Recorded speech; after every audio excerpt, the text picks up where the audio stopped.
मुझे इंग्लिश बोलना सीखना है, सीखना है, सीखना है, ये बोलने की बजाय अगर आप बोलें कि मुझे इंग्लिश बोलने की शुरुआत आज ही करनी है, आज ही करनी है, आज ही करनी है, तो बेटर होगा बिकॉज़ हमारा ये जो सबकॉन्शियस माइंड है ना, वो स्टोर कर लेता है जो हम बार-बार बोलते हैं एंड हमारे सबकॉन्शियस माइंड में ये बात पहुंचानी ज़रूरी है, तभी बात बनेगी।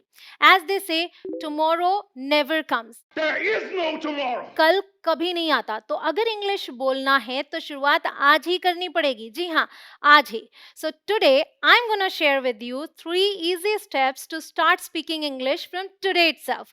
But before we move on, let me tell you that I'll be sharing a bonus tip as well that will help you overcome the fear of speaking English. So I'm your friend Kanchan and you're watching me on English Connection. Let's dive into the steps. Step number 1, learn survival vocabulary. Now, what's survival vocabulary? Many people say that you must learn lots of vocabulary if you want to speak English, but that's just a lie. मैं कहती हूँ survival vocabulary सीखो. Survival vocabulary वो है जिसके बिना आप English बोल ही नहीं सकते. शुरुआत के लिए उतना ही ज़रूरी है. जैसे आपको this, that, these, those, I, we, you, they, he, she, it, is, am, are, was, were, has, have, had, do, does, did, ये सब आने ही चाहिए बिकॉज इनके बिना सेंटेंसेस ही नहीं बनते। अब भाषा क्या है? सेंटेंसेस का ग्रुप, राइट? अब अगर इंग्लिश भाषा बोलनी है तो इंग्लिश सेंटेंसेस फॉर्म करने के लिए जो वर्ड्स चाहिए वो तो सबसे पहले सीखना है। बाकी जो एडवांस्ड वर्ड्स हैं शो ऑफ करने के लिए उनकी बारी तो बहुत बाद में आती है। अब आप सोच रहे होंगे कि ये सर्वाइवल वोकैब्युलरी आपको मिलेगी कहाँ, राइट? तो आप टेंशन बिल्कुल ना लो, मैं हूं ना, आपको इधर उधर भटकने की भी जरूरत नहीं है। आपको एक ही जगह पर ये सारी वोकैब्युलरी मिल जाएगी। आप चैनल के होम पेज पर जाइए, फिर अगर आप पीसी पे देख रहे हैं तो सर्च बार पर जाइए और टाइप करिए बेसिक इंग्लिश ग्रामर सीरीज, और अगर फोन पर देख रहे हैं तो प्लेलिस्ट सेक्शन में जाइए और ढूंढिए बेसिक इंग्लिश ग्रामर। अब आप सोचेंगे अरे बाप रे, ग्रामर सीखना पड़ेगा, तो ऐसा नहीं है। एक्चुअली उस ग्रामर सीरीज में अराउंड 55 वीडियोस हैं, लेकिन उसमें डे 1 से डे 5 तक मैंने सभी basic and important words and उनके मीनिंग्स दिए हैं जो इंग्लिश बोलना शुरू करने के लिए बहुत ज़रूरी हैं। वही है आपके लिए सर्वाइवल वोकैब्युलरी, ठीक है? तो डे 1 से डे 5 तक पांचों वीडियोस को अच्छे से देखिए, कॉन्सेप्ट्स को समझिए और सभी वो कैप्स को रट लीजिए। रटने और रिवाइज करने के लिए इन पांचों लेसन का कंबाइंड पीडीएफ भी मिल जाएगा आपको मेरे एप्लीकेशन पे, ओनली फॉर 10 रुपीज। अब आप कहोगे मैं पैसे ले रही हूँ, तो आप ही देखो ना, एक लेसन का सिर्फ 2 रुपए पड़ रहा है, वो भी इसलिए ताकि ऐप का खर्च निकल सके, वरना तो आज के टाइम पे 2 रुपए में एक कप चाय भी नहीं आती, और यहाँ आप इंग्लिश बोल पाएंगे इनकी मदद से। And let me tell you, when you are investing in yourself, that's the best investment. वैसे क्या आपको पता है कि ये ऐप आपको कहाँ मिलेगा? आप प्ले स्टोर पर जाइए, इंग्लिश कनेक्शन टाइप कीजिए, इस ऐप को इंस्टॉल कीजिए, फिर फर्स्ट टाइम है तो रजिस्टर करना होता है, अदरवाइज लॉगिन से काम चल जाएगा। ऐप के अंदर जाने पर आपको स्टडी मटेरियल पर क्लिक करना है, वहां आपको basic and important English word meanings के नाम से पीडीएफ मिल जाएगी। डू रिमेंबर, प्रोनाउंसिएशन पर खास फोकस रखना है, खास ध्यान देना है। तो इन सर्वाइवल वोकैब्युलरी को सीखकर आप बोलना शुरू करो। Don't wait for one more tomorrow, today is the right time. अब आता है step number 2, enjoy the process. You're learning a language, it's not maths or science, you don't have to study, you must enjoy learning it. अब enjoy करेंगे कैसे? देखिए, enjoy आप तभी करते हैं जब आप अपने इंटरेस्ट वाली चीज करें। जैसे if you like reading, then read as much English as you feel like, और I can say जितना टाइम आप निकाल सको उस चीज के लिए। अगर आपको मूवीज या वेब सीरीज पसंद है तो इंग्लिश मूवीज और वेब सीरीज को देखो। अगर आपको सॉन्ग्स सुनना पसंद है तो इंग्लिश सॉन्ग्स को सुनो। अगर आपको लिखना पसंद है तो आप एक इंग्लिश जर्नल मेंटेन कर सकते हैं, आपने दिन भर क्या किया रात में उसे उस जर्नल में लिखिए। If you like listening to podcast तो इंग्लिश पॉडकास्ट को सुनो। पॉडकास्ट की खासियत ये है कि इसमें सिर्फ साउंड है, तो आपको अपनी आंखों को उसमें बिजी नहीं रखना है, तो आप कुछ और करते समय इसे सुन सकते हैं। And many times a day you get the chance to do so. जैसे आप ड्राइव कर रहे हैं तब आप सुन लीजिए, अगर आप कुकिंग कर रहे हैं या फिर क्लीनिंग कर रहे हैं तो उस वक्त सुन लीजिए, आपका वो टाइम भी यूटिलाइज हो जाएगा। मैं अभी कुछ अच्छे इंग्लिश पॉडकास्ट के नाम भी आपको बता दूंगी जिनसे आपको बहुत मदद मिलेगी। कुल मिलाकर जब आप अपने इंटरेस्ट के अकॉर्डिंग जाओगे ना, तो लर्निंग लर्निंग नहीं फन लगेगा। जैसे प्ले स्कूल में बच्चे खेल खेल में सीखते हैं, उन्हें पता ही नहीं लगता कि उन्हें सिखाया जा रहा है, वो तो पेरेंट्स को पता होता है, राइट? वही बच्चे जब एलिमेंट्री स्कूल में पहुंचते हैं तो उन्हें अध्ययन करना प्रेशर लगने लगता है, क्योंकि अब उन्हें खेल खेल में नहीं पढ़ाया जाता। फिर वो सिर्फ और सिर्फ एग्जाम पास करने के लिए पढ़ते हैं और साथ ही फ्रस्ट्रेटेड भी रहते हैं। तो क्या करना है? प्रोसेस को एंजॉय करना है। Learn with fun. आप मेरे शॉर्ट्स ही देख लो, हम सिखाते भी हैं और हंसाते भी हैं, so that you can learn with fun. अच्छा, मैं आपको 3 ऐसे पॉडकास्ट के नाम बता रही हूँ जो इजी इंग्लिश यूज करते हैं, ताकि आप एज अ बिगिनर उन्हें अच्छे से समझ पाएं। देखिए, इसका जरूर से ध्यान रखना है कि जो भी चीजें आप देखें, सुने, पढ़ें या लिखें, वो आपके लेवल के अकॉर्डिंग हो। वैसे आप कैसे समझेंगे कि कोई चीज आपके लेवल की है या नहीं? तो सिंपल है, आपको उस कंटेंट का एटलीस्ट 70% समझ में आना चाहिए, ठीक है? अगर उतना नहीं समझ में आ रहा है तो वो अभी आपके लिए नहीं है। मे बी जब कुछ दिनों बाद आपका लेवल अप हो जाए, तब वो आपके लिए सही फिट हो, ठीक है?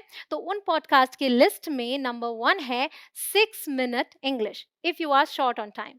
लेट मी टेल यू, ये कोई स्पॉन्सर्ड वीडियो नहीं है, I am just trying to help. मैंने इनकी लिंक्स भी डिस्क्रिप्शन में दे दी हैं, so that you can access them easily. तो अगर आपके पास टाइम कम रहता है तो as you can guess, 6 minute English has 6 minute lesson, मतलब लेसन छोटे छोटे हैं और आप उनके बोलने के स्पीड को भी मैनेज कर सकते हैं।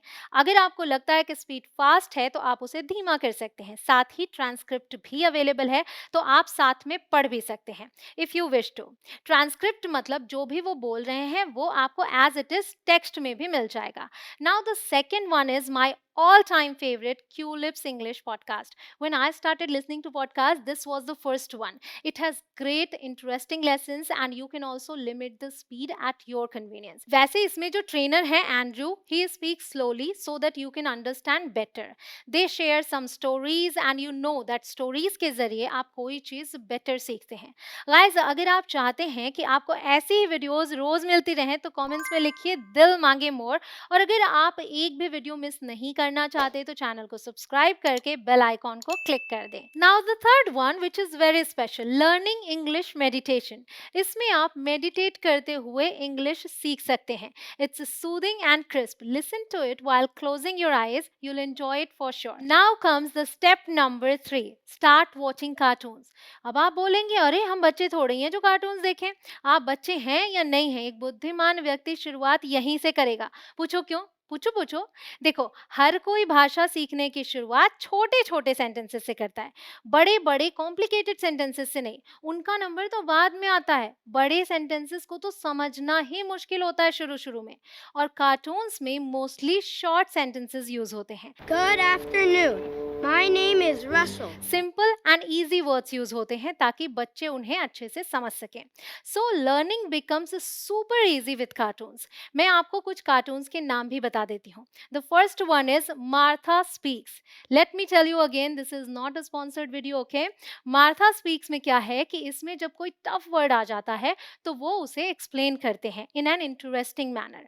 So this way your vocabulary will also get better over time. The link is in the description. The second one is Word Girl. The best part of this is that it has lots of synonyms for the words, as the name suggests, Word Girl. Though the channel doesn't provide the subtitles, that's the only minus point of this. लेकिन अगर हम इसे as a positive point देखें तो better होगा, क्योंकि आप इसे पूरे ध्यान से सुनेंगे। By the way guys, recently मैंने एक वीडियो बनाई है जिसमें मैंने 3 steps दिए हैं जिन्हें फॉलो करके आप मूवीज से इंग्लिश बोलना सीख सकते हैं। You can find the link here somewhere. Click on the link to watch that video. Now comes the number 3, Peppa Pig. This one is very special to me because Addie grew up watching this cartoon और मैं उसके साथ ही होती थी। तो बहुत सारे ऐसे वर्ड्स मुझे इसमें मिले जो मैंने एडी के साथ यूज किए to have a conversation completely in English. ये तीनों ही कार्टून्स यूट्यूब पर अवेलेबल हैं, तो आप इन्हें इजीली एक्सेस कर सकते हैं। And yes, there are many resources that are available on some other platforms. अगर आप चाहते हैं कि मैं अलग से एक वीडियो बनाऊं जिसमें मैं आपको टॉप 10 मूवीज और वेब सीरीज के नाम दूं जो आपके आपकी इंग्लिश इंप्रूव करने में हेल्प करें तो कमेंट्स में लिखो टॉप 10 मूवीज और वेब सीरीज के नाम पर वीडियो बनाओ। Now is the time for the bonus tip. See, आप में से कईयों को इंग्लिश समझ में आती है, आप में से कई लोग ऐसे हैं जो इंग्लिश लिख लेते हैं, पर बोलने में हेजिटेशन होती है। क्यों? क्योंकि डर है कि लोग क्या कहेंगे अगर मैं प्रॉपर नहीं बोल पाया तो, अगर मैंने फंबल किया तो, अगर मैंने गलती कर दी तो। So guys, let me tell you, जब तक आप इस फियर को अपने अंदर रखोगे वो और बढ़ता जाएगा, उससे कुछ अच्छा नहीं होने वाला है। आप नवजोत सिंह सिद्धू जी को ले लो फॉर एग्जाम्पल। उन्होंने कभी सेंचुरी कंप्लीट नहीं की क्योंकि उन्हें डर था कि अगर उन्होंने सेंचुरी कर ली तो माइक पे इंग्लिश में बोलना पड़ेगा। उनकी वाइफ ने खुद कहा, आउट हो जाते थे 100 से पहले 90s में कितनी बार आउट हुए हैं सिर्फ इस बात के लिए, अरे यार सेंचुरी बन गई तो बोलना पहने माइक दे आगे, नहीं आउट हो जाओ। वो 90s पे ही जानबूझकर आउट हो जाते थे। अब आप खुद सोचो कि लेवल ऑफ फियर क्या है, जबकि ये कितनी बड़ी चीज है। उनका इंग्लिश को लेकर डर हमारे देश के लिए कितना नुकसानदेह साबित हुआ। तो आप इस डर को अपने अंदर मत पालो, just get rid of this, but the question is how.